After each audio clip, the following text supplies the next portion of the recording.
말씀을 봅니다. 이사야 63장 7절을 보겠습니다.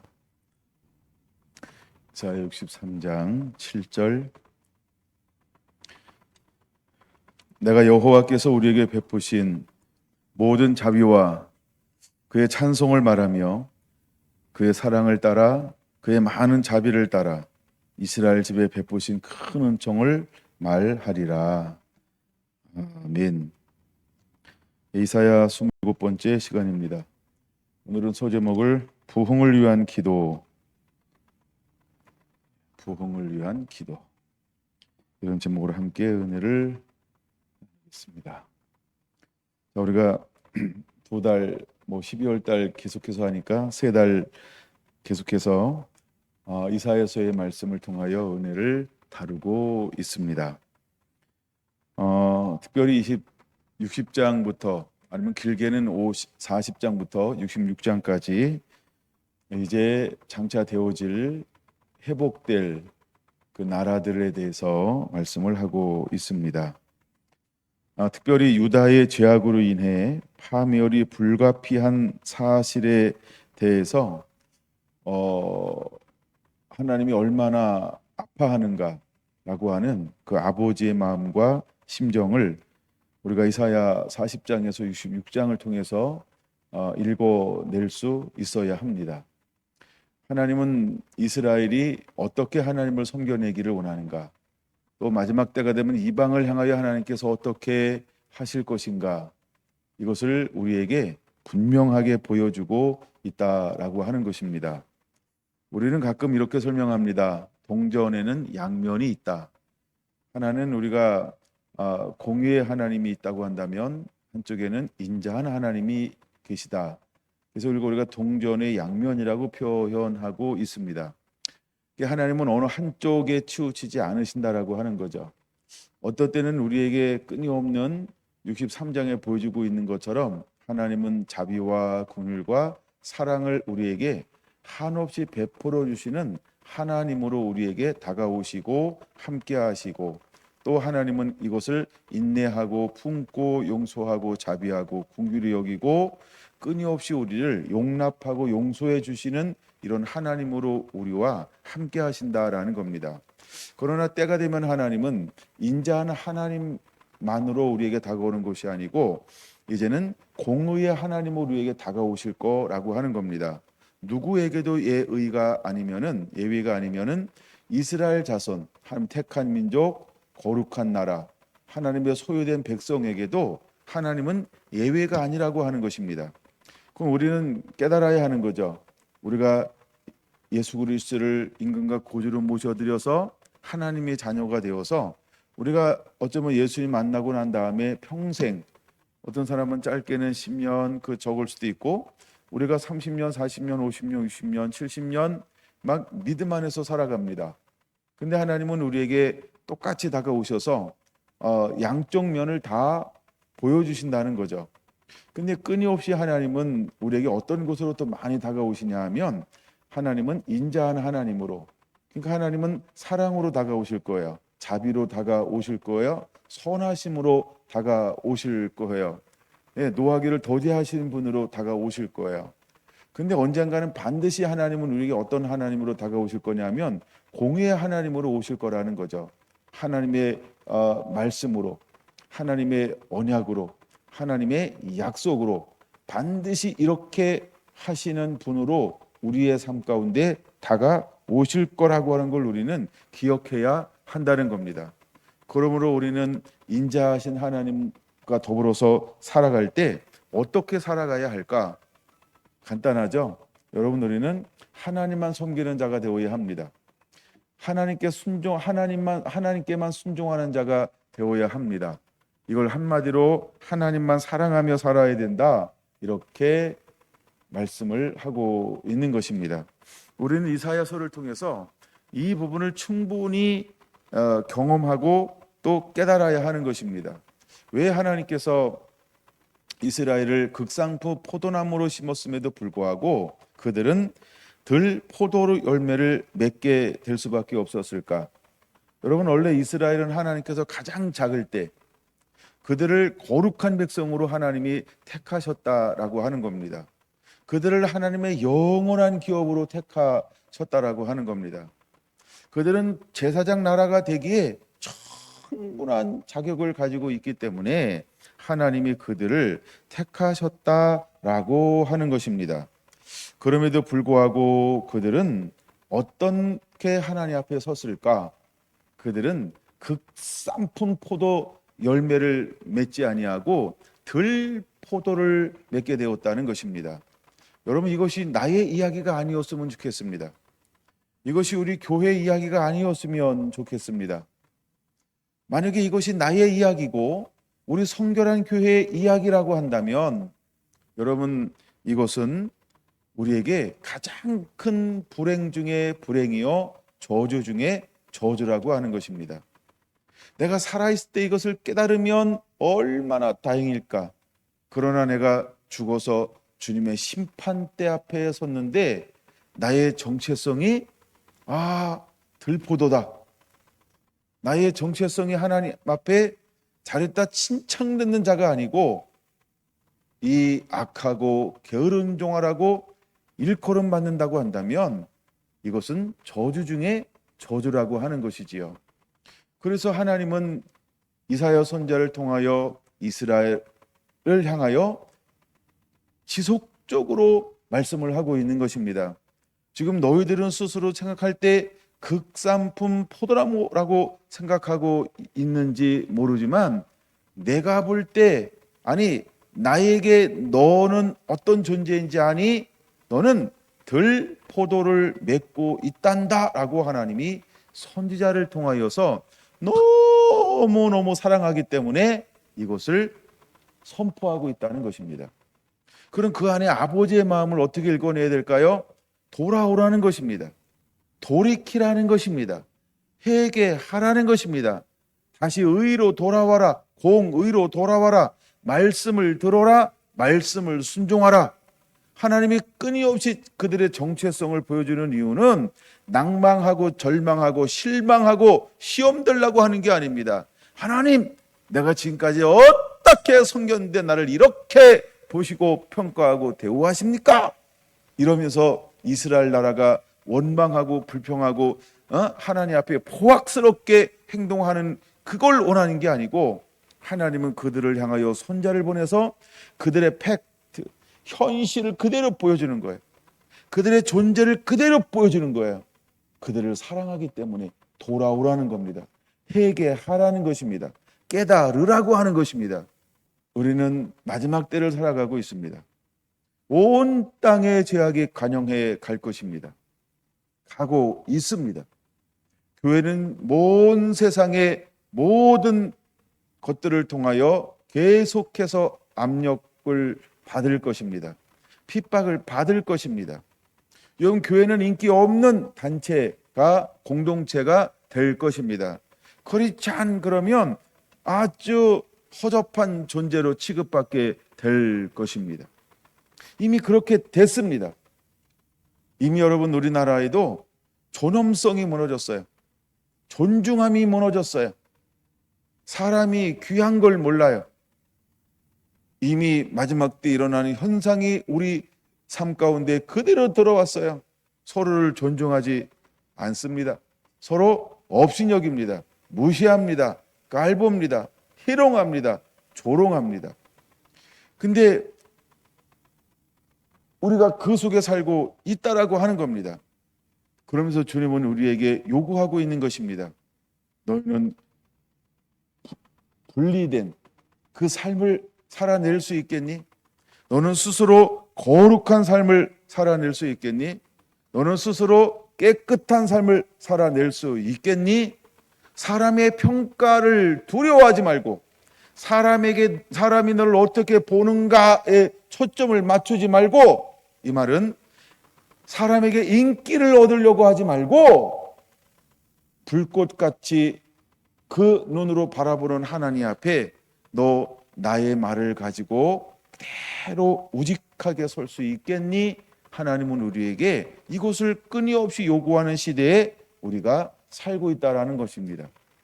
여러분은 이사야서를 읽으면서 어떤 것들을 끊임없이 묵상하고 씨름했을까? 여러분, 이사야는 이 시대를 읽어낼 수 있는 충분한 말씀들이 들어있는 보고입니다. 이사야는 우리가 신부로 어떻게 단장되어지고 준비되어져야 하는지, 오실 신랑을 어떻게 맞이할 수 있는지에 대한 주옥 같은 안내서가 들어있는 것이 이사야서라고 하는 것입니다. 여러분, 그런 것들을 발견했는지 모르겠어요. 그러나 오늘 63장에 또다시 우리에게 보여주고 있습니다. 여러분, 제가 1절에서 6절을 6번 정도 나눴나요? 근데 그 속에서 하나님은 이제 마지막에 하나님이 어떻게 회복할 것인가에 대한 관점으로 이 부분을 다루었습니다. 여러분, 하나님은 반드시 일어날 것입니다. 구원의 하나님으로 일어나게 될 것입니다. 심판의 하나님으로 오게 되실 것입니다. 그는 에돔을 심판하실 것입니다. 그는 보소라를 심판하실 것입니다. 에돔과 보소라는 무엇을 지칭하는 것이냐 하면 온 열방을 지칭하는 것입니다. 온 세상을 지칭하는 것입니다. 이제 하나님이 없는 나라, 하나님을 대적하는 나라, 포악스럽고 고의적으로 하나님을 도전하고 믿음을 방해하는 이 세력들, 이 나라들, 이 권력들을 하나님 마지막 때 반드시 심판할 것이다 라고 하는 것을 보여주고 있다는 겁니다. 근데 그 속에서도 하나님은 무엇을 잊지 않을까? 이제 오늘 7장에 건너왔으니까 한번 7장 7절로 한번 볼까요? 7절에 하나님은 하나님의 성품을 어떻게 드러내고 있을까요? 여러분, 7절 이렇게 말하고 있다는 것입니다. 베푸신 모든 자비와 라고 말입니다. 하나님은 끊임없이 그들에게 어떻게 하고 있을까? 베푸시고 있다라고 하는 것입니다. 이 베푸시라는 단어를 찾아보면 이런 단어로 쓰고 있다는 거예요. 기말이라는 거예요. 뭐 기말고사는 아니고요. 근데 이 말이 무슨 말이냐 하면 완벽하게 행하다라고 하는 겁니다. 그럼 무엇을 완벽하게 행하실까요? 하나님의 사랑의 풍성함을 강조하고 있는 것입니다. 예, 하나님은 이스라엘을 향하여 그들이 죄악 가운데 있다 할지라도, 그들이 우상 숭배를 한다 할지라도, 그들이 하나님을 떠났다 할지라도, 그들이 하나님을 찾지 않는다 할지라도 하나님은 그들에게 끊임없이 하나님은 하나님의 마음, 하나님의 성품, 하나님의 본체로서 이스라엘을 사랑하고 있다라고 하는 걸 우리에게 보여주고 있는 단어라고 하는 것입니다. 이게 베푸셨다는 거예요. 여러분, 우리는 이것을 잊지 않아야 할 줄로 믿습니다. 여러분이 어떤 상황에 있다 할지라도, 여러분들이 예수 그리스도 안에서 어떤 것을 취하고 있다 할지라도 하나님은 나를 향하여 하나님의 사랑과 자비와 긍휼과 또 하나 번역에 이렇게 했죠. 은총을 베푸시는 이곳에서는 추워도 부족함이 없다는 것입니다. 하나님은 우리를 이기에 우리가 하나님의 사람으로 자녀됨에 부족함이 없도록 모든 것들을 누릴 수 있도록 한결같이 변함없이 하나님은 뜨겁게 우리를 사랑하고 있다라고 하는 것을 보여주고 있다는 것입니다. 근데 말라기에서도 분명히 말합니다. 1장 1절, 2절, 3절 보세요. 하나님이 언제 우리를 사랑하셨나이까? 라고 그들은 하나님의 사랑을 의심하고 있다는 것입니다. 만약에 오늘 2023년 12월 달을 살아가는 저와 여러분들이 또한 크리스찬이라고 말하면서, 아니 하나님의 자녀라고 말하면서 만약에 우리 가운데 하나님의 사랑을 의심하는 자가 있다라고 한다면 똑같은 사람이라는 것입니다. 똑같다 이 말이 무슨 말이에요? 죄 가운데 있다는 겁니다. 어둠 가운데 있다는 것입니다. 멸망받고 멸절될 사랑 가운데 서 있다라고 하는 것입니다. 사랑하는 성도란 성도 여러분, 우리를 향한, 아니 나를 향한 하나님의 사랑을 눈꼽만큼도 의심하지 않는 자가 되기를 예수님의 이름으로 축원합니다. 마지막 때 사랑이 식어질 것입니다. 언제 하나님이 우리를 사랑했냐라고 우리도 당당하게 이야기하고 주장할지 모릅니다. 그러나 그것은 미련한 것입니다. 하나님은 한순간도 우리를 향하여 사랑을 포기한 적이 없다는 걸 우리는 깨달아야 하는 것입니다. 여러분, 63장에 보면 실제로 이스라엘 나라가 어떻게 하나님을 향하여 떠났을까? 이것을 분명히 보여주고 있는 것이 10절인 것입니다. 여러분 10절에 이렇게 말하고 있는 걸 볼 수 있지 않나요? 근데 그러나는 우리가 빼놔서 그런 거예요. 그러나 그들이 반역하여, 그들이 누굽니까? 이스라엘을 말하는 겁니다. 그들은 반역했다는 것입니다. 그들은 반역했다는 것입니다. 여러분, 반역이라고 하는 게 뭘까요? 가장 사악한 단어로 사용하고 있는 것이 이사야 선지자를 통해서 반역이라는 단어인 것입니다. 이것은 무엇을 더 깊이 말하고 있는 걸까? 여러분, 이것은 창세기 6장에 말하고 있는 것처럼 생각이 어릴 때부터 악함을 인하여라고 한 단어와 똑같다는 것입니다. 그들의 영은 함께할 수 없는 육체가 되었다라고 하는 것입니다. 여러분, 그들은 포악스럽게 되었다라고 하는 것입니다. 그는 의도성을 가지고 하나님을 배반하고 욕하고 희롱하고 멸시한다라고 하는 단어인 것입니다. 여러분, 이스라엘은요, 의도성을 가지고 하나님을 배반합니다. 하나님을 멀리합니다. 하나님을 구하지 않습니다. 그들은 의도성을 가지고 하나님을 대적하는 민족이 되었다는 것입니다. 그럼에도 불구하고 하나님은요, 어떻게 하신다고요? 7절, 모든 자비와 그의 사랑을 따라, 그의 많은 자비를 따라 이스라엘 집에 베푸신 크신 은총을 이라고 말하고 있습니다. 여러분, 우리는 어떤 나를 향한 사랑도 자비도 용서도 은혜도 느낄 수 없는 환경에 있다 할지라도 하나님은 나를 향하여 내가 생각하는 것보다도 억만 배 더 사랑하고 있다라고 하는 사실을 꼭 기억하시기를 바랍니다. 그것이 마지막 때 우리를 붙잡아 주게 될 것입니다. 하나님은 나를 한 번도 버린 적이 없습니다. 하나님은 나를 향하여 한 번도 귀를 기울이지 않는 적이 없다는 것입니다. 이스라엘이 반역함에도 불구하고 그 다음 두 번째 단어가 이런 단어가 나왔습니다. 그들은 성령을 근심케 했다는 것입니다. 여러분, 그러면 구약에 근데 이사야 선지자를 통해서 이런 단어가 나와요. 여러분, 성령이란 단어로 번역을 했어요. 물론 이것은 영을 말하는 것이지요. 번역을 어떻게 했든지. 그럼 이것은 무엇을 말하는 것입니까? 여러분, 마태복음의 12장에 보니까 용서받지 못하는 죄가 있다라고 말하고 있습니다. 지금 이스라엘은 어떤 죄를 범하고 있는 걸까요? 용서받을 수 없는 죄를 범하고 있다는 것입니다. 그럼에도 불구하고 하나님은 이스라엘을 어떻게 하신다는 거예요? 사랑하신다는 겁니다. 그들이 나를 찾으면, 그들이 나를 구하면, 내 얼굴을 구하면, 내 이름을 부르면 하나님은 그에게 달려가 주겠다는 것입니다. 손을 내밀어 주겠다라고 하는 것입니다. 예수 십자가 흘린 보혈의 피를 그들에게 뿌려 주겠다는 것입니다. 이것이 이스라엘 향한 아버지 마음이라는 거예요.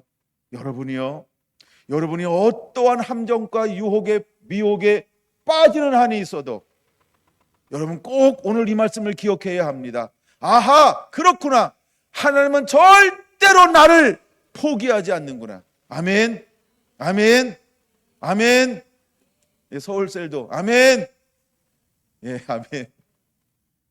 여러분, 하나님은 나를 절대로 포기하지 않는다는 거, 이걸 꼭 기억하시기를 바랍니다. 저는 이 말씀을 묵상할수록 이런 것들이 보였어요. 우리를 향한 하나님의 사랑은 정말 한량이 없구나, 한이 없구나. 로마서 8장에 말하고 있는 것처럼 그 어떤 것도 하나님의 사랑에서 끊어버릴 것이 없구나. 왜? 하나님은 나를 포기하지 않으시니까. 여러분, 이런 하나님을 만나게 되기를 예수님의 이름으로 축원을 드립니다. 언약 백성의 무기력함과 그 상황을 방치하는 듯한 여호와를 향한 탄식으로 이제 63장 7절부터 64장 12절까지가 기록되어져 있습니다. 언약 백성의 무기력함과 그 상황을 방치하는 듯한 여호와를 향한 선지자의 탄식이 기록되어져 있다는 것입니다. 그래서 오늘은 저는 부흥을 위한 기도라고 제목을 한번 잡아보았습니다.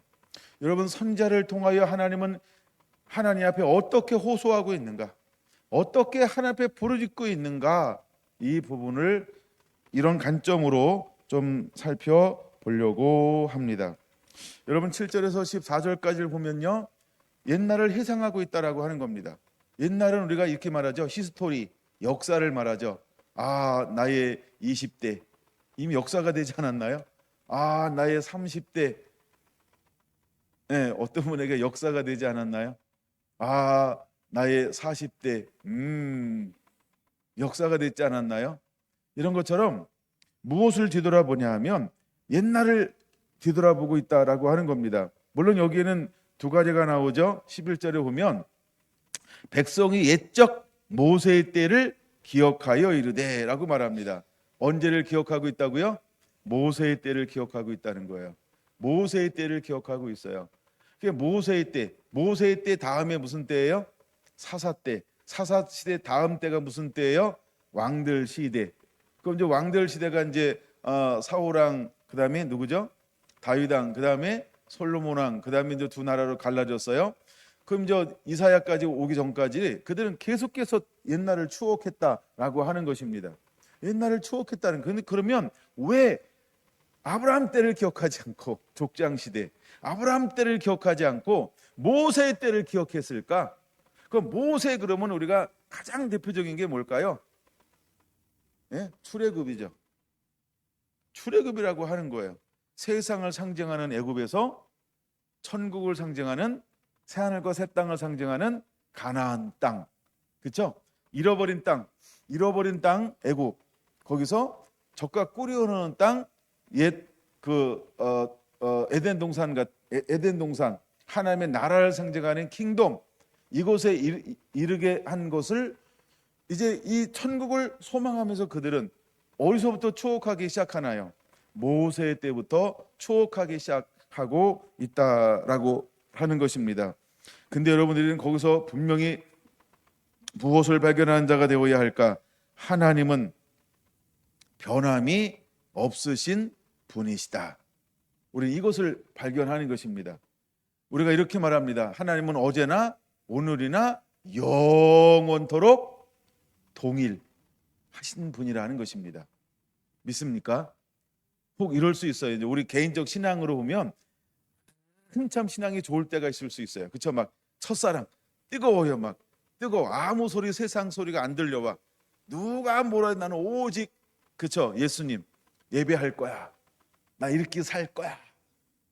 나 뭐 결혼 관심 없어. 뭐 이런 것처럼 막 너무 뜨거워가지고 예수님 만나가지고 나는 아무 예수님 외에는 소망이 없어. 막 이래가지고 많은 목사님들처럼 나는 주의 종이 될 거야.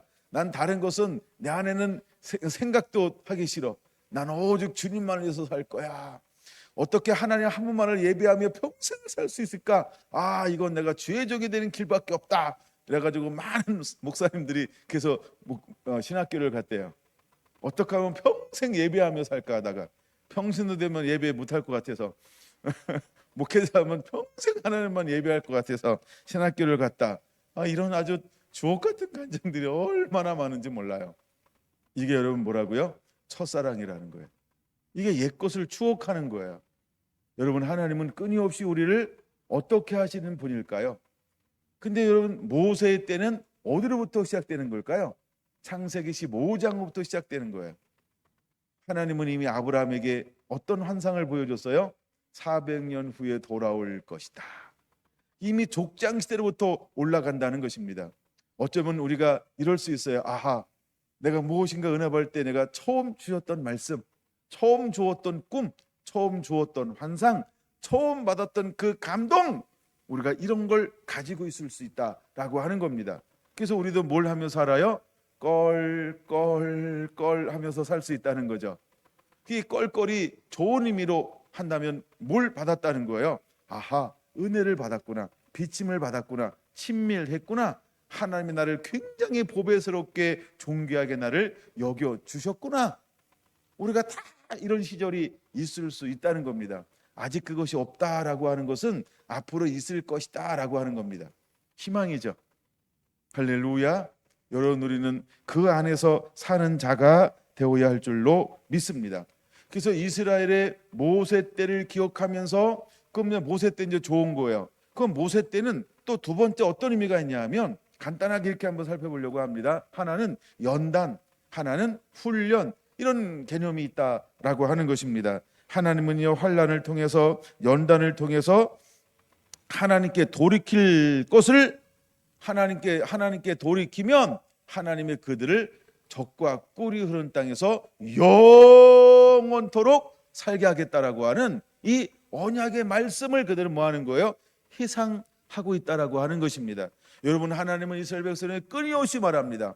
너희가 들어가서 내 말과 내 율례와 내 법도와 이것을 온전히 행하면, 그렇죠? 저 땅에서 영원토록 모든 것을 누리며 살게 될 것이다.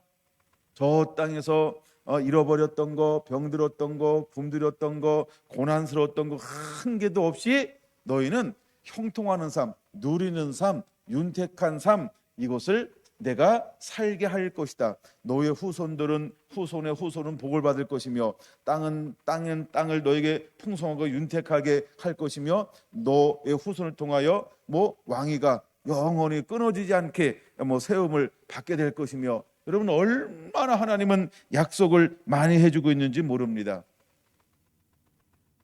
그래서 우리가 추억한다라고 하는 것은 좋은 의미가 있다라고 하는 겁니다. 왜 추억을 할까요? 그 마음에, 추억하는 마음의 동기가 뭘까요? 낭망해서, 자책해서, 늘 후회하며, 이런 개념이 아니죠. 여기서 추억한다는 것은 이겁니다. 돌이켜 회개하는 것입니다. 그 다음에 남은 자들이 깨어나는 것입니다. 물론 내가 여기 들은 걸 다 하나씩 다 다룰 수는 없어요. 하여간 그런 면들이 돌이킨다, 추억한다라고 하는 굉장히 좋은 긍정적인 면이 있다라고 하는 것입니다. 사랑하는 성도란 성도 여러분, 여러분들도 이제 추억을 한번 해보시기 바랍니다. 여러분은 신앙이 언제 가장 좋았을까? 가장 뜨거웠을까? 가장 순수했을까? 그 다음에 언제 가장 불타오르고 있었을까? 지금입니까? 지금인가요? 어제였나요? 내일 그렇게 될 것입니까? 약간 셋 중에 하나일 겁니다. 과거, 현재, 미래를 다 얘기했기 때문에 셋 중에 하나일 거예요. 근데 이스라엘도 동일했다라고 하는 거죠. 근데 하나님은 끊임없이 뭐 하시는 분? 자비의 하나님, 사랑의 하나님, 긍휼의 하나님, 은총을 베푸시는 하나님이시라는 거예요. 여러분, 하나님은 우리가 돌아오기를 언제나 기다리고 계시다라고 하는 것입니다. 여러분, 그런 하나님 앞에 여러분들의 삶을 그대로 맡기시게 되기를 바랍니다. 여러분, 7절, 우리에게 베푸신 모든 자비와 그의 찬송을 말하며 라고 말합니다. 이 자비라고 하는 말, 이 말은 허세드라고 하는 말이죠. 허세드라는 말인데, 선하시다, 자비, 선하다, 자비, 허세드. 이것은 하나님은 하나님의 언약에 신실하신 하나님이라고 하는 것입니다. 근데 허세드라고 하는 이 자비라는 말은 이런 의미가 있어요. 이걸 다루고 싶은데, 하나님은 일관된 사랑의 하나님이라는 거예요. 그는 변함이 없다라고 하는 것입니다. 그는 불변하시는 분입니다. 뭐에 불변하실까요? 자비와 긍휼과 은총에 진노 중에도 돌보시는 하나님, 진노 중에도 하나님의 사람을 사랑하시는 하나님이라고 하는 것입니다. 여러분, 우리가 이것 하나만 제대로 알고 있어도 어떤 불가항력적인 미혹과 유혹, 시험과 박해, 환난이 다가온다 할지라도 흔들리지 않습니다. 왜? 나를 향한 하나님의 사랑은 불변하시는 분이야. 할렐루야. 여러분, 이 하나님을 여러분들이 붙잡게 되기를 예수님의 이름으로 축원을 드립니다. 이제는 좀 막 빠른 속도로 한번 나가 보고서 다음에 시간 되면 또 한번 다루어 보겠습니다. 65장 1절입니다. 이제 부흥을 위하여 기도하는데 어떻게 기도해 가냐는 거예요. 그래서 저는 65장 1절에다가 1 이렇게 적었어요. 번호는 5번까지 있습니다.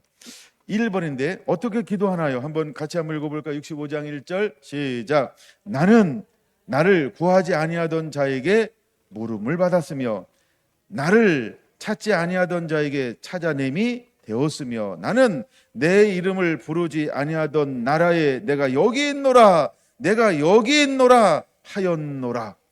이때 아버지의 마음이 어떨까요? 이때 아버지의 마음이 어떨까요? 돌아와 돌아와 집을 나간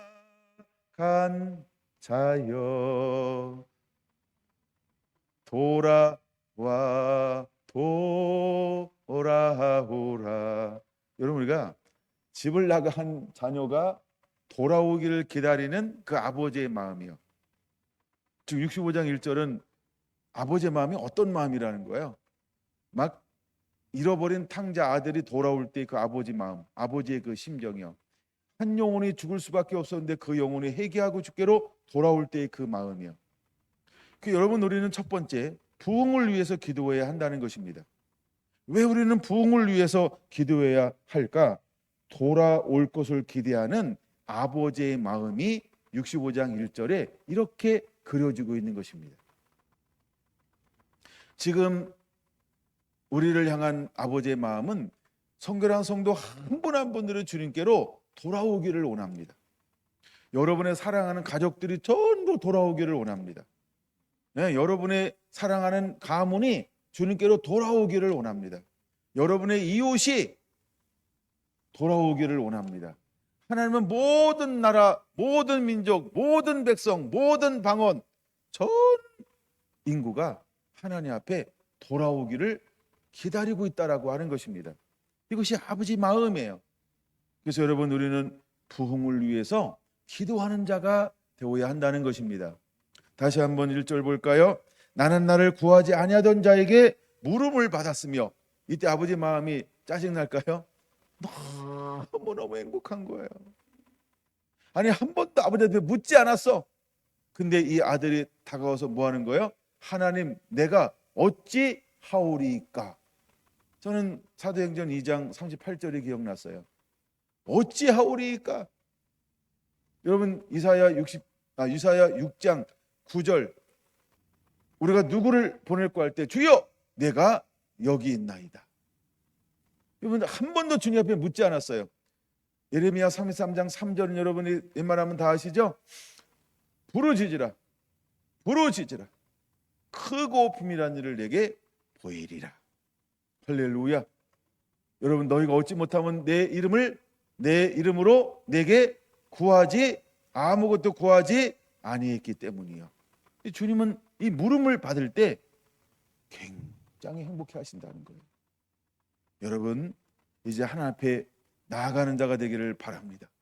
혼자 끙끙거리지 말고, 혼자 끙끙거리지 말고, 혼자 육에 빠져서 허덕이지 말고, 육이라는 강에서 잠수 타지 말고, 여러분, 이제는 무트로 올라와 하늘을 바라보며 그 우리를 사랑하시고 기다리시는 하나님을 향하여 손을 내미는 자가 되기를 예수님의 이름으로 축원을 드립니다. 할렐루야. 예, 그 정도 보고요. 두 번째입니다. 두 번째, 65장 8절에서 10절까지만 여호와께서 이와 같이 말씀하시되 포도송이에는 즙이 있으므로 사람들이 말하기를 그것을 상하지 말라.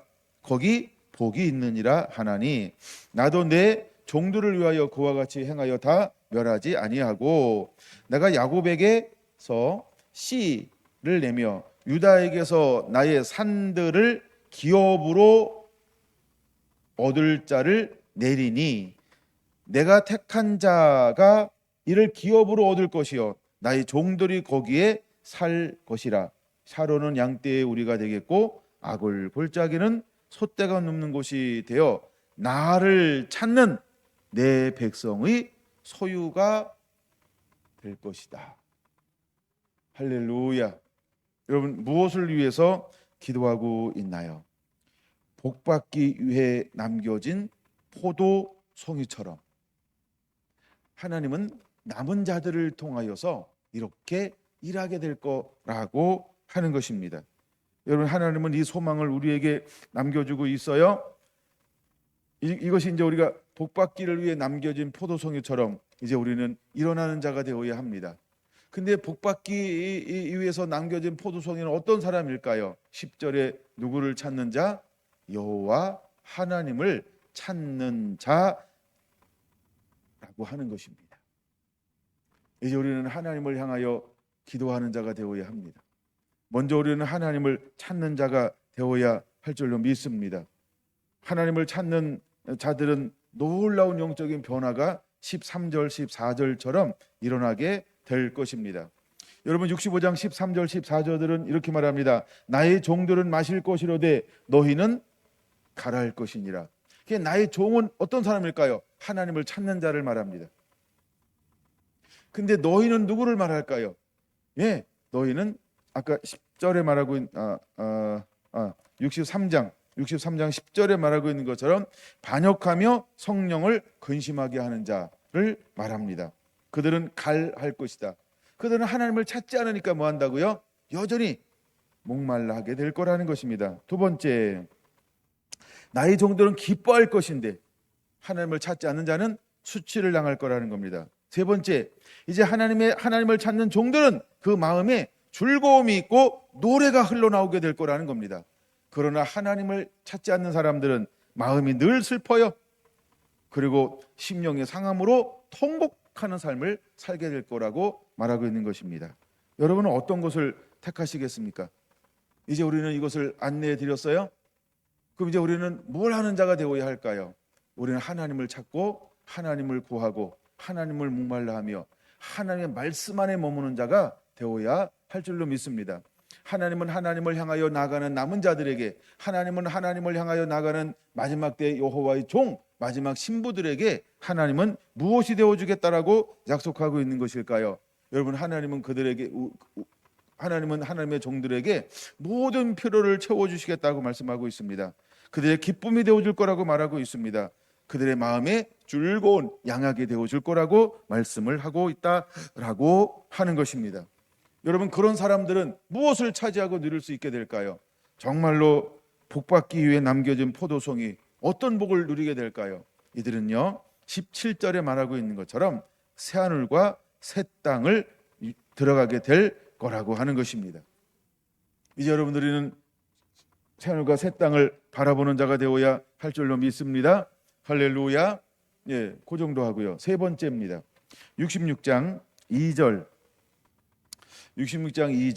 나 여호와가 말하노라 내 손이 모든 것을 지었으므로 그들이 생겼느니라. 무릇 마음이 가난하고 심령에 통회하며 내 말을 듣고 떠는 자 그 사람은 내가 돌보려니와. 할렐루야.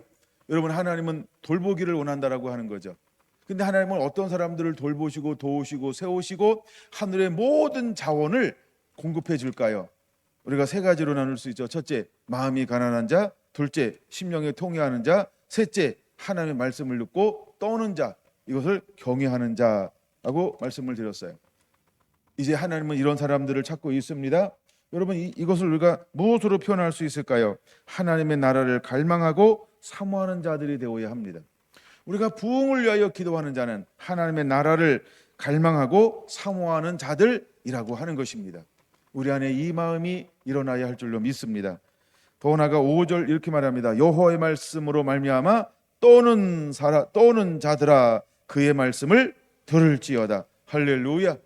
이제 우리는 여호와의 말씀을 듣고 떠는 자, 두렵고 떨림으로 하나님을 사랑함으로 경외함으로 그 말씀을 삶 속에서 지켜 행하는 자가 되어야 한다라고 하는 겁니다. 더 나아가 10절은 이렇게 말합니다.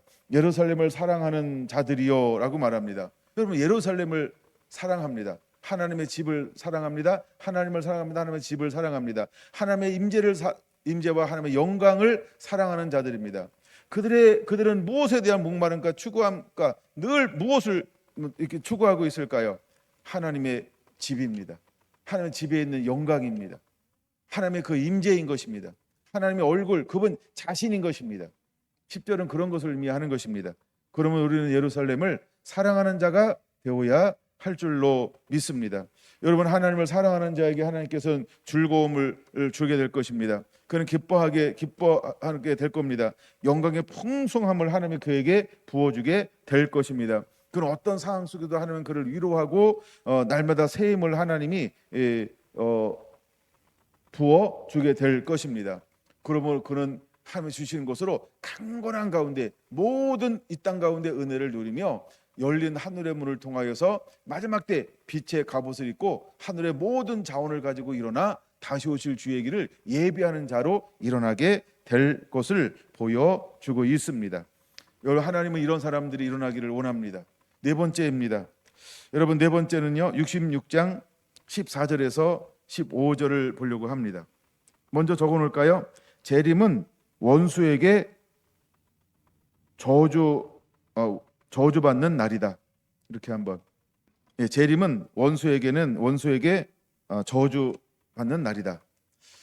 여러분, 우리는 마지막 때를 두려워할 필요가 없다는 거예요. 그 마지막 때라고 하는 게 무슨 말이냐 하면 박해가 있어요. 핍박이 있어요. 모든 압제가 있어요. 조롱도 있고 멸시도 있어요. 희롱도 있어요. 이런 단어들이 이제 마지막 때 일어나는 단어들이죠. 근데 이런 것을 우리가 두려워할 필요가 없다는 거예요. 여러분, 14절 마지막 부분 보세요. 그의 진노는 그의 원수에게 더하리라. 아니, 하나님의 진노가 누구에게 임한다고 말씀하고 있어요? 원수에게요. 그러니까 마지막 때가 오면 올수록 우리는요, 그들이 하는 엄포, 두려움, 그들이 하는 모든 여러 가지 미혹과 유혹, 희롱, 조롱, 멸시, 이 모든 것들을 우리는 두려워할 필요가 없다는 거예요. 왜? 하나님이 원수를 어떻게 할 거니까요? 멸하실 거니까요. 믿습니까? 이것을 믿으면 우리는 인내하면 됩니다. 우리는 믿음으로 인내하면 됩니다. 반드시 하나님의 사람들은 이기게 되어져 있다는 것입니다. 그러면 우리는 부흥을 위해서 기도해야 하는 것입니다. 여러분, 두려워할 필요가 없어요. 재림은 원수에게 복수하는 날이 될 것이기 때문인 것입니다. 그러나 우리가 복수하는 것이 아니고 하나님이 복수하실 것입니다. 하나님이 복수하도록 우리에게 허용하실 것입니다. 하나님 우리에게 복수하도록 허용하면 우리는 그들을 아주 쉽게 복수할 수 있습니다. 할렐루야. 그러므로 우리는 부흥을 위해서 기도하는 자가 되어야 합니다. 여러분, 이렇게 그때 쓰임받는 사람은 어떤 사람일까? 여러분, 하나님이 원수에게 진노를 하는 걸 보면 볼수록 이 사람들은 더욱더 어떤 삶을 살게 될까요? 17절이라고 하는 것입니다. 여러분, 17절은 두 가지가 준비가 되어지는데, 하나님이 마지막 때 원수에게 이제 막 인이 떨어지고 나팔이 부러지고 그 다음에 이 대접이 쏟아지는 어떤 이런 현상들을 볼 때 하나님의 사람들은 어떻게 변화되어질까? 여러분, 우리는 17절이 이것이 남의 것이 아닌, 이웃 사람의 것이 아닌 나의 것이 되어야 할 줄로 믿습니다. 두 가지를 말하는데, 첫째는 뭐라고요? 스스로 거룩하게 구별하는 삶을 살게 되어져 있습니다. 이 신부예요. 이게 부흥을 위해서 기도하고 부흥을 위해 준비된 사람들은 하나님이 마지막 때 원수에게 진노하고 원수를 멸하는 것을 보면 볼수록 그들은 어떤 삶을 살게 될까요? 자기를 거룩하게 구별한다는 겁니다. 세상으로부터 끊임없이 세상부터 구별합니다. 그리고는 온전함의 기쁨이 되고 즐거움이 되고 함의 온전한 말씀 앞에 그대로 순종하는 삶을 살게 될 것이며, 그는 성령의 온전한 인도함 받아서 더욱더 성령님과 동행하는 삶을 살게 될 것입니다. 할렐루야.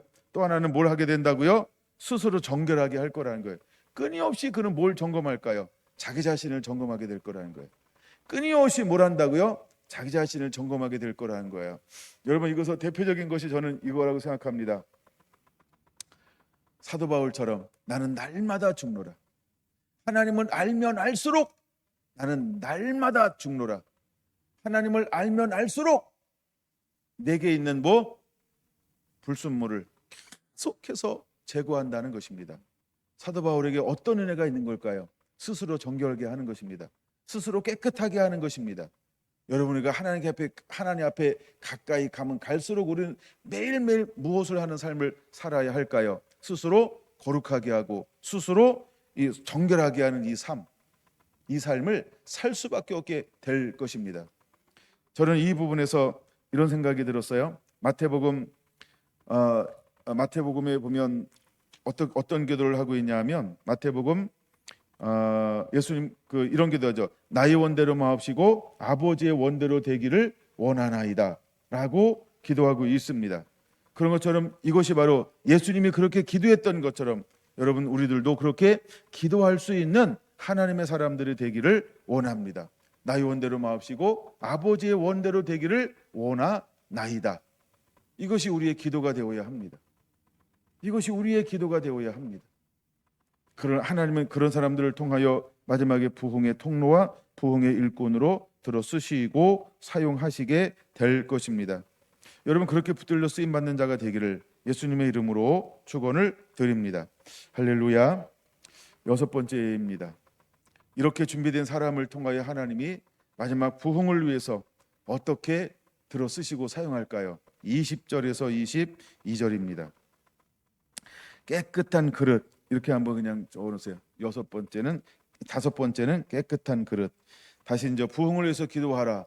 첫 번째부터 다시 첫 번째 65장 1절 돌아올 것을 기대하는 아버지의 마음. 두 번째 65장 8절에서 10절 복받기를 위해 남겨진 포도송이처럼. 세 번째 66장 2절 5절 10절 하나님의 나라를 갈망하고 사모하는 자들.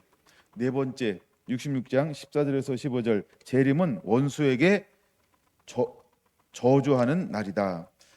마지막 5번째입니다. 66장 20절에서 22절 깨끗한 그릇 그리고 대부흥과 대추수. 하나님은 마지막 때 어떤 사람들을 찾고 있을까? 왜 우리가 네 번째 사단을 두려워하지 아니하고 자기 자신을 더 정결케 하는 삶을 살아야 할까? 이 사람들은 말씀과 성령의 온전한 인도함을 받게 될 것입니다. 이 사람들은 나의 원대로 하지 않습니다. 이 사람들은 습관을 따라 하지 않습니다. 이 사람들은 어제 했던 방법으로 오늘을 사역하지 않습니다. 이 사람들은 매일매일 새로운 방법으로 하나님을 향하여 한 걸음 한 걸음을 옮겨 놓게 될 것입니다. 여러분 우리는 그렇게 될 수밖에 없는 말씀을 통한 원리들을 반드시 우리 삶 가운데 익혀야 할 것입니다. 그래서 마지막 때 하나님은 어떤 사람들을 찾아낼 것이냐? 예물을 하나님께 드릴 깨끗한 그릇을 찾으신다라고 하는 것입니다. 우리 성결한 교회 온 성도가 이와 같이 쓰임받는 축복과 영광을 누리게 되기를 예수님의 이름으로 축원을 드립니다. 여러분 그들을 통해서만 주님은 대부흥과 대추수를 이룰 것입니다. 왜냐하면 그분들을 통해서만 드려지는 그 사람들 가운데 어떤 사람들이 있기 때문일까요? 성경 20절 21절 이렇게 말합니다. 21절 같이 읽을까요? 나는 그 가운데에서 택하여 제사장과 레위인을 삼으리라. 할렐루야. 여러분 단순히 예물은 물건이 아니라고 하는 거예요. 이것은 사람을 말합니다. 인격을 가진 사람들을 말하는 것이지요. 말라기 3장 언약의 사자가 와서 세 가지로 정결케 한 다음에 옛날에 잃어버렸던 예배가 회복되어지면 그 속에서 무엇을 회복하기를 하나님은 꿈꾸고 원하시고 있었을까요? 예배라고 하는 겁니다. 옛적에 무너졌던 예배를 회복하겠다라고 하는 것입니다. 그래서 그들에게 너희가 도둑질했다라고 말합니다. 무엇 때문에 예배가 무너졌나요? 11조와 봉헌물이라. 단순히 11조와 봉헌물은 예물을 말하는 게 아닙니다. 11조와 봉헌물은 예배자들을 말하는 것입니다. 하나님 앞에 나올 때는 빈손으로 나올 수가 없었기 때문에 하나님께 나오는 방법이, 하나님께 나오는 길이 열려지는 것입니다. 마지막 때 하나님이 이것이 우리 가운데 회복되어지기를 원하고 있습니다. 그러면 우리는 부흥을 위해서 기도하는 자가 되어야 할 줄로 믿습니다. 할렐루야. 그럼 좀 더 구체적으로 부흥을 위해서 어떻게 기도해야 할 것인가? 짧게 이거는 세 가지로만 나누겠습니다. 5가지보다는 짧으니까 짧게라는 단어를 사용했어요. 사도행전 2장 38절 너희가 회개하여 각각 예수 그리스도 이름으로 세례를 받고 죄사함을 얻으라. 그리하면 성령을 선물로 받으리니. 여러분 회개하면 성령을 선물로 받을 수 있습니다. 하나님은 어떤 사람들을 통하여서 대부흥과 대추수를 위하여 기도하게 하고 그 주역으로 사용하실 수 있을까요? 회개하는 자입니다. 제사함 받아야 합니다. 그러면 성령을 그에게 부어주게 될 거라고 하는 것이죠. 하나님의 성령을 부어주겠다라고 분명히 말씀하고 있습니다. 그러면 이제 우리가 부흥을 위해서 기도할 때 첫째 어떻게 기도해야 할까요? 1. 하나님의 은총을 찬양해야 합니다. 이 이사야서는 어떤 문맥을 가지고 있냐면 또 63장 이후 60장 이후 어떤 것을 가지고 있냐면 바벨론의 포로에서 돌아왔습니다. 근데 바벨론의 포로에서 돌아오니까 이 지금 이스라엘 땅은 어떤 땅이 됐어요? 황폐하고 황무하고 폐허가 된 땅이었어요. 성전도 무너지고 성벽도 무너지고 아무것도 없는 황폐한 땅이 되었어요. 황무한 땅이 되었어요. 이것을 보여주고 있는 것이 이사야 60장인 것입니다. 그리고 58장 12절 이것을 세울 사람을 하나님이 일으킬 것이라고 말합니다. 근데 이것을 일으키고 세울 사람은 누구라고요? 61장 성령이 너에게 임하시면 이라고 말씀하고 있습니다. 마지막 때 부흥을 위해 쓰임 받을 사람들은 첫째 하나님을 찬송하게 되어져 있다는 거예요. 하나님을 찬양하기 시작한다는 거예요. 여러분 하나님을 찬양하는데 어떻게 찬양할까요? 그게 바로 63장 7절인 것입니다. 다시 반복하시는 하나님이라는 것입니다. 여러분 하나님은 영원토록 동일하시다라고 하는 겁니다. 그분은 한량없는 사랑과 자비와 긍휼과 은총을 베풀어 주시는 분이라고 하는 것입니다. 여러분 우리는 그 하나님을 잊어버리지 않아야 할 줄로 믿습니다. 여러분 하나님을 우리가 찬양하시기 바랍니다. 왜? 그분은 베푸시는 분이기 때문에 그렇습니다. 여러분 베푸시는 분이라고 하는 것입니다. 하나님의 사랑을 풍성하게 자비와 은총과 긍휼을 하나님이 그들에게 베풀어 주시기 때문에 그렇습니다. 바울과 실라가 복음을 증거하다가 누명을 쓰고 감옥에 갇히게 되었습니다. 그들은 깊은 감옥에서 어두운 감옥에서 칙칙한 감옥 속에서 상처투성이 그 다음에 그들은 억울하게 누명을 쓰고 갇히게 되었습니다. 그들은 자신의 일을 하다가 갇힌 것이 아니고 하나님의 나라와 의 부르심을 따라 충성되게 일을 감당하다가 갇히게 되었던 것입니다. 이것을 우리는 무엇이라고 봐야 될까요? 환난인 것입니다. 핍박인 것입니다. 하나님을 사랑하는 자는 내가 원치 않는 환경을 만난다 할지라도 누가 저주받았다, 누가 희롱하고 조롱한다 할지라도 하나님의 사람은 사람의 말에 귀 기울이지 않습니다. 그 다음에 내가 잘 되는 것만 하나님의 뜻이고 그 다음에 안 되는 것처럼 보이는 것은 저주다 이런 개념으로 바라보지 않는다는 것입니다. 더욱더 마지막 때를 살아가는 저와 여러분들은 이 기준에서 회복이 일어나야 합니다. 하나님의 말씀에 귀를 기울이고 있어야 할 줄로 믿습니다. 할렐루야. 우리가 잘 될 수 있습니다. 안 될 수 있습니다. 건강할 수 있습니다. 안 건강할 수 있습니다. 모든 걸 얻을 수 있습니다. 모든 걸 잃어버릴 수 있습니다. 여러분 세상에서 우리가 어떻게 소유하느냐 소유하지 못하느냐 이것이 하나님의 사람의 기준이 아니라고 하는 것을 여러분들이 분명히 깨닫게 되기를 예수님의 이름으로 축원합니다. 여러분 하나님은 끊임없이 무엇으로 하나님이 일하고 또 일하셨을까요? 여러분 하나님은 노아 한 사람을 남겨놓았습니다. 여러분 하나님은 바벨탑을 무너뜨렸습니다. 하나님은 그 수많은 사람들 가운데서 한 사람을 불렀습니다. 그리고 그를 통하여 하나님께서 아버지로 삼았습니다. 그리고 아버지인 그에게 하나님께서 많은 자녀를 주지 않았습니다. 하나를 주었던 것입니다. 우리가 생각할 때는 왜 아버지인데 하나만 줘요? 라고 이야기할지 모릅니다. 하나님의 생각과 우리의 생각은 다르다라고 하는 걸 인정하시기를 바랍니다. 그래서 내 것을 성취하는 것이 하나님의 뜻을 이루는 것이 아니고 나를 통하여 하나님이 하고 싶은 것 그것을 받아서 내가 온전히 충성하는 것 이것이 하나님의 나라와 뜻을 이루는 것이라고 하는 것을 꼭 기억하시기를 바랍니다. 여러분 우리가 여기서 실패할 수 있어요. 만약에 여러분들이 지속적으로 믿음이 성장하고 있음에도 불구하고 아직도 그런 육과 정에 빠져서 그런 걸로 잣대로 여러분들을 평가하기 시작한다면 여러분들은 마지막 때 신부로 쓰임받지는 못할 것입니다. 그러나 할 수 있는 건 있습니다. 나 신부야 라고 떠버릴 수는 있습니다. 그러나 마지막 때 주님은 그 사람을 신부로 맞이하진 않을 것입니다. 여러분 반드시 성장해야 합니다. 성숙해야 합니다. 자란 나야 할 줄로 믿습니다. 왜 하나님께서 바울과 실라를 쓰고 사용할까요? 그들은 억울한 일을 당했음에도 불구하고, 그들은 불가항력적 환경을 만난다 할지라도 그 깊은 감옥에 들어가서 그들이 처음에 했던 것이 어떤 것이었을까요? 하나님을 향하여 찬양하기 시작했다라고 하는 것입니다. 여러분, 이스라엘 백성들은 처음에 와서 무엇을 하기 시작하나요? 63장 7절에 보니까 하나님을 찬양하기 시작하더라는 거예요.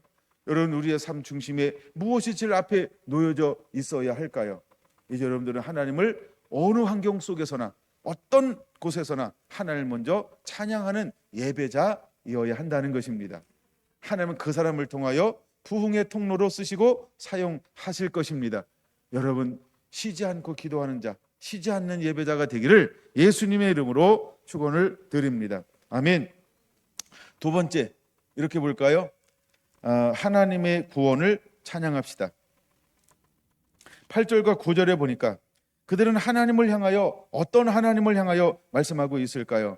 물론 63장에는 구원이라고 하는 말이 6번인가요? 구원이라는 말이 소개가 되어져서요. 근데 8절에 어떤 하나님을 향하여 바라보고 있나요? 8절, 그가 말씀하시되 그는 실로 나의 백성이요 거짓을 행하지 아니하는 자녀라 하시고 그들의 구원자가 되사. 9절, 그들의 모든 환난에 동참하사 자기 앞에 사자로 하여금 그들을 구원하시며 그의 사랑과 그의 자비로 그들을 구원하시고 옛적 모든 날에 그들을 드시사 않으셨으나, 이렇게 말합니다. 그들을 드시고 않으셨다. 이것은 무엇을 의미하는 걸까요? 하나님께서 이스라엘 백성들을 애굽에서 가나안 땅으로 인도할 때 어떻게 인도했다고 말씀하고 있죠? 출애굽기 19장 4절에 보니까 독수리의 날개 품은 같이, 이건 구원을 상징하고 구원을 의미하는 것입니다. 하나님은 어떤 하나님이라고요? 우리를 구원하시는 하나님이시라고 하는 것입니다. 여러분, 그는 구원하시는 하나님이라고 하는 거예요. 이거 8절 9절 너무 멋있지 않나요? 8절 다시 볼까요? 1. 나의 백성이요, 하나님의 자녀라고 하는 것입니다. 우리가 하나님의 자녀가 되면 하나님 결코 그를 버리지 않고 떠나지 않는다라고 하는 것입니다. 여러분, 자녀는요 하나님께 순종하는 것입니다. 그게 자녀인 것입니다. 이 땅에는 마귀의 자녀도 있습니다. 마귀의 자녀는 하나님의 말씀을 온전히 순종하지 않습니다. 부분적으로 행하는 것처럼 보입니다. 그거는 순종이 아닙니다. 그냥 자기 이익을 위해서 행하는 것입니다. 두 번째, 거짓을 행하지 아니하는 자녀라, 이렇게 말합니다. 왜 하나님께서 이스라엘을 택하셨을까요? 왜 하나님이 이스라엘을 택하였을까요? 하나님이 그 작은 민족 가운데 그 마음의 중심을 보았을 것인데 어떤 마음을 보았을까요? 이스라엘에게 거짓이 없는 마음을 보았다는 것입니다. 여러분, 디모데가 생각나지 않습니까? 그는 로이스와 유니게로부터 무엇을 배웠을까요? 거짓 없는 믿음을 배웠다는 것입니다. 근데 왜 하나님은 이스라엘을 택하였을까요? 그 이유를 여기 숨겨놓았습니다. 첫째, 나의 백성이요. 둘째, 거짓을 행하지 아니하는 자녀이기 때문에 택하였다는 것입니다. 그럼 요거 잠깐 풀어드릴게요. 그것만 하면 풀어주면 더 좋을 것 같아요. 그럼 거짓이 없다라고 하는 것은 무슨 의미냐는 거예요. 이걸 우리가 크게 두 가지로 보면 굉장히 성경이 잘 풀려요. 첫째, 이들은요 우상을 숭배하지 않는다는 거예요. 그러니까 하나님 위에 다른 데 마음을 둘 줄 모르는 사람이다. 원래 그런 족속이었다는 거예요. 두 번째, 어떤 거냐면 그는요 인격적으로 하나님을 존중할 줄 아는 사람이었다, 민족이었다, 이런 거예요. 인격적으로 하나님을 사랑할 줄 아는 존재였다는 거예요. 근데 사단이 그들을 끊임없이 공격했습니다. 사단이. 그래서 그들이 무엇 때문에 멸망을 당해요? 거짓 없는 민족이 거짓을 행함으로 멸망을 받는 것입니다. 그럼 왜 거짓을 행하게 됐을까요? 거짓은 누가 전문이라고 그랬어요? 타락한 사탄. 사단이 거짓의 전문이에요. 결국 사단에게 무너졌기 때문에 하나님이 한번 택하였지만 그들도 거짓되면 어떻게 했어요? 그들을 버린다는 것입니다. 그럼 여러분 잘 보세요. 한 번 구원이 영원한 구원입니까? 아니죠. 하나님은 택한 이스라엘도 버립니다. 그러면 여러분 착각하지 않아야 합니다. 그러면 여러분 두 가지를 버려야 합니다. 첫째, 나 외에 다른 신을 섬기지 말아라. 우상 숭배하지 않는 자가 되어야 합니다. 그러니까 하나님하고 동등하게 놓거나 하나님보다 위에 놓는 것 아무것도 없어야 할 줄로 믿습니다. 이스라엘이 언제든지 멸망당할 때는 두 가지 제약이 있습니다. 첫째, 우상 숭배예요. 둘째, 말씀에 불순종이에요. 여기서 말씀에 불순종한다라고 하는 것을 이렇게 봐야 돼요. 인격적으로 하나님을 존중하지 않는다는 것입니다. 인격적으로 하나님을 존중하지 않고 하나님을 경멸히 여깁니다. 경히 여깁니다. 그래서 말씀을 안 듣기, 자기 고집대로, 자기 정욕대로 살아갑니다. 근데 원래 하나님은 그들을 택한 이유가 무엇이라고요? 고집 없는 자녀이기 때문에 하나님의 그들을 택하였다라고 하는 겁니다. 그럼 마지막 때에 구원받는 자, 저와 여러분들은 우리 안에 무엇이 회복되어져야 할까요? 두 번째 이 기준이 반드시 회복되어져야 할 줄로 믿습니다. 나중에 성경 찾아보세요. 정직하고 정직하고 정직함으로, 정직이라는 단어가 꼭 기록되어져 있습니다. 왜 하나님은 정직을 강조할까요? 거짓 없는 민족을 하나님이 택하였기 때문에 그렇습니다. 그러면 오늘날 하나님의 구원받는 자녀들은, 마지막 때 신부로 쓰임받는 사람들은, 마지막 때 대부분과 추수를 해서 쓰임받은 사람들은 정직해야 한다는 것입니다. 정직하다 이 말이 뭘까요? 하나님을 사랑하는 겁니다. 하나님을 인격적으로 대한다라고 하는 겁니다. 그래서 인격적으로 대한다라고 할 때 이 말을 우리는 구절에서 볼 수 있는 거예요. 첫째, 반역하지 않고, 두 번째, 성령을 근심하게 하지 않고, 그것이 우리에게 63장 10절에서 필요한 것인 것을 보여주고 있는 것입니다. 좀 이해가 되죠? 아까 좀 나누고 했으니까. 그러므로 여러분, 우리는 성령을 해방하는 걸 왜 용서함 받지 못할까요? 성령을 해방하는 것을 왜 용서함 받지 못할까요? 마태복음 12장 31절. 이거 공간복음에 여러 번 소개가 되어지는 거예요. 그것은 성령은 뭐예요? 인격이기 때문에 그렇습니다. 그래서 하나님의 인격을 모독하면 하나님이 그걸 못 참는 거예요. 그걸 용납하지 않는 거예요. 근데 여러분, 우리는 성령을 뭐합니까? 가볍게 여깁니다. 이미 우리는 무슨 시대에 살고 있는데? 성령 시대에 사는데, 우리의 초점은 갓 엘로힘 하나님에 너무 가 있어요. 두 번째, 우리는 예수님께 너무 많이 가 있어요. 그리고 제일 하대하는 게 누굴까요? 성령인 것입니다. 사람들 개인에게 물어본, 목사님들 개인에게 물어보고, 신학자들 개인에게 물으면 다 성령이 소중하다 그래요. 그건 지적 주장입니다. 그러나 실제 목회 현장, 삶의 현장에서 그들이 성령님을 얼마나 존중히 여길까? 그리고 성령에서 그들은 어떻게 실제로 가르치고 제자를 삼고 있을까? 그거 하지 못하는 사람들은 실제로는 가짜입니다. 그들은 성령을 해방하는 것이 문턱에 와 있을 것입니다. 이걸 우리가 분명히 깨달아야 합니다. 여러분, 구약에도 어떤 단어가 있다고요? 10절에 보니까 주의 성령을 근심하게 하였으므로 라고 말하고 있습니다. 그래서 우리는 뭘 하는 자가 될까? 하나님은 하나님의 구원을 찬송하는 자가 반드시 되어야 할 줄로 믿습니다. 그걸 하나 더 도와주는 성경 구절이, 저는 이걸 꼭 한번 보고 싶었었어요. 베드로후서 3장입니다. 베드로후서 3장 3절부터 볼까요? 먼저 이것을 알지니 말세에 조롱하는 자들이 와서 자기의 정욕을 따라 행하며 조롱하게 될 것입니다. 왜? 그들은 성령을 근심하게 하니까. 왜? 그들은 하나님을 해방하니까. 왜? 그들은 화인말이었으니까. 이미 그들은 사단에게 완전히 사로잡혔으니까. 하나님에 대한 두려움이 하나도 없어요. 그래서 마지막 때 반드시 조롱하는 자들이 일어나게 될 거라는 겁니다. 여러분, 어떤 정당의 어떤 국회의원들은 기독교를 폄하하고 기독교를 박해하는 법안을 공식적으로 만들려고 끊임없이 노력하고 있습니다. 어찌 그런 짓을 하고 있을까요? 그들은 하나님을 조롱합니다. 그들은 하나님을 두려워하지 않습니다. 여러분, 코로나로 왔을 때 여러분, 수많은 사람들은 교회를 압박했습니다. 교회 안에 있는 사람들은 신사참배하는 때와 비슷하게 너도 나도 앞장서서 정부에 협력해야 된다.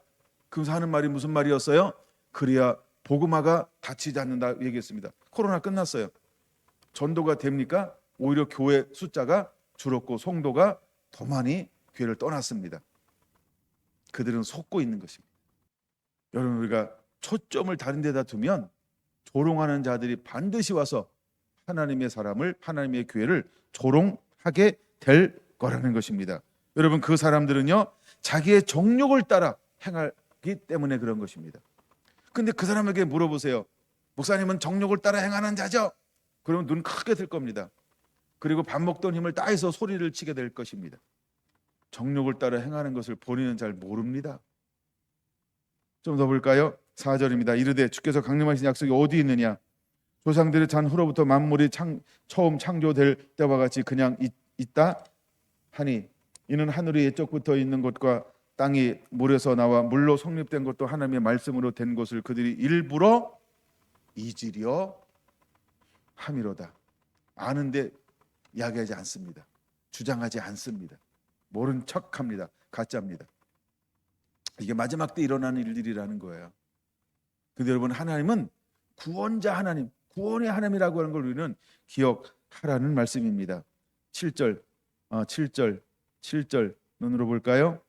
네, 8절 사랑하는 자들아 죽기에는 하루가 천년 같고 천년이 하루 같다는 이 한 가지를 잊지 말라.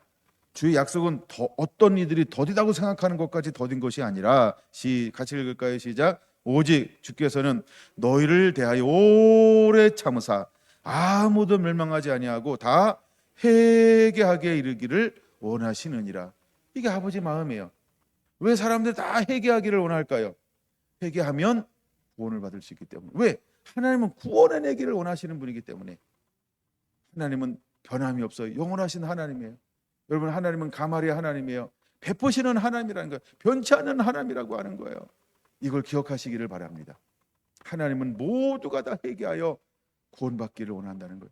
하나님의 목적은, 하나님의 강림은, 하나님의 심판은 멸망에 초점이 있는 게 아니에요. 구원에 초점이 있는 거예요. 여러분, 잘못 보지 않게 되길 바랍니다. 왜 하나님은 잔인한가요? 잘못 보기 때문에 잔인한 걸 보는 거예요. 여러분, 봐야 할 걸 봐야지. 왜 안 볼 걸 보면서 하나님을 그렇게 곡해하고 오해합니까? 여러분, 그런 함정에 빠지지 않게 되기를 원합니다. 여러분, 하나님의 마음을 읽어낼 줄 알아야 돼요. 하나님은요 오래 참으사 아무도 멸망치 아니하고 다 회개하기에 이르기를 원하는 것, 이것이 아버지의 마음이라고 하는 것입니다. 그래서 하나님은요 구원의 하나님이라는 거예요. 제가 이제 이사야를 보면서 창조자 이거 한번 쭉 나누려고 한번 생각했었는데 아직 기회가 없어요. 그러나 하나님은 구원의 하나님이라는 꼭 기억하셔야 합니다. 이제 하나 남았어요. 3개라 그랬죠. 마지막입니다. 부흥을 위해서 기도하라. 그냥 그게 3번째. 첫째는 하나님의 은총을 찬양합시다. 2번째, 하나님의 구원을 찬양합시다. 3번째, 부흥을 위하여 기도합시다. 여러분, 이제 우리는 부흥을 위해서 기도하는 자가 되어야 합니다. 그것이 10절인 것입니다. 회개를 위해서 기도해야 합니다. 그럼 회복이 일어납니다. 회복이 되면 부흥이 오게 되어져 있습니다. 그리고 15절부터 17절을 보면 15절부터 17절을 보면 분명히 우리에게 말합니다. 한번 15절 볼까요? 이사야 63장 15절입니다. 주여 하늘에서 굽어 살피시며 주의 거룩하고 영화로운 초수에서 보옵소서. 그 하늘에서 보는 거죠, 이 땅을. 그 뭘 보라고 그 기도하고 있을까요? 주의 열성과 주의 능하신 행동이 이제 어디 있나이까? 주께서 베푸시던 간곡한 자비와 사랑이 내게 그쳤나이다. 이 말이 무슨 말을 하고 있는 걸까요? 마치 버림받은 것처럼, 마치 하나님과 단절된 것처럼, 마치 하나님과 이렇게 분리된 것처럼 그들은 이야기하고 있습니다. 예, 바로 이 부분이 뭐랄까요? 마태복음 27장에 말하고 있는 것처럼 나의 하나님 어찌하여 나를 버리셨나이까? 라고 하는 것처럼 야곱은 사랑하고 에서는 미워했는데 언제 하나님 우리를 사랑하셨습니까? 라고 그들이 하나님 앞에 말라기 1장에 항변하고 있는 것처럼 그들은 이렇게 항변하고 있어요. 근데 여러분 잘 보세요. 16절, 주는 우리의 아버지시라.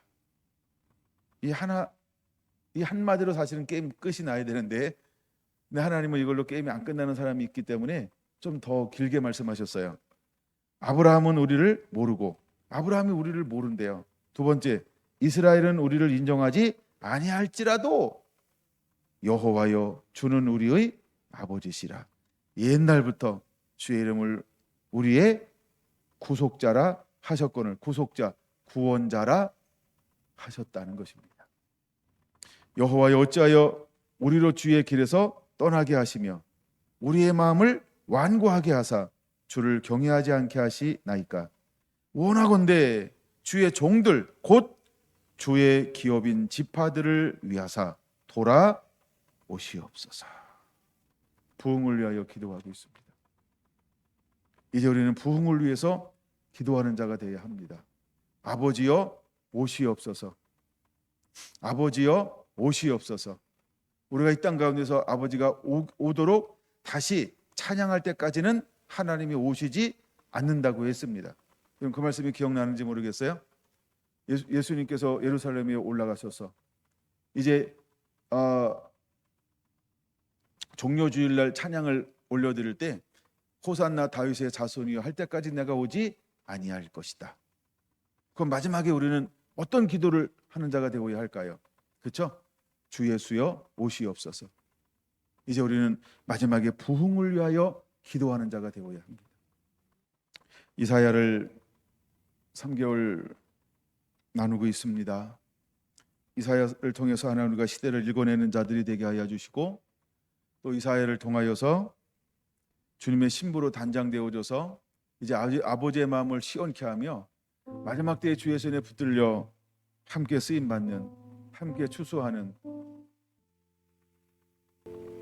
우리 성결한 성도 한 분 한 분들 되어줄 수 있도록 우리의 신앙과 믿음이 어린아이가 되지 아니하고 장성한 자가 되어서 이제 아버지께서 우리에게 주시고자 하시는 그 모든 말씀을 육이 아닌 영으로 받는 자, 지식이 아닌 마음으로 받는 자, 그래서 교양으로 나 이거 말씀 알고 있어라고 이렇게 교양으로 알고 있는 것이 아닌 삶으로 살아내는 진정한 향기를 발할 수 있는 우리 성결한 성도 한 분 한 분들이 다 되게 하여 주시옵소서.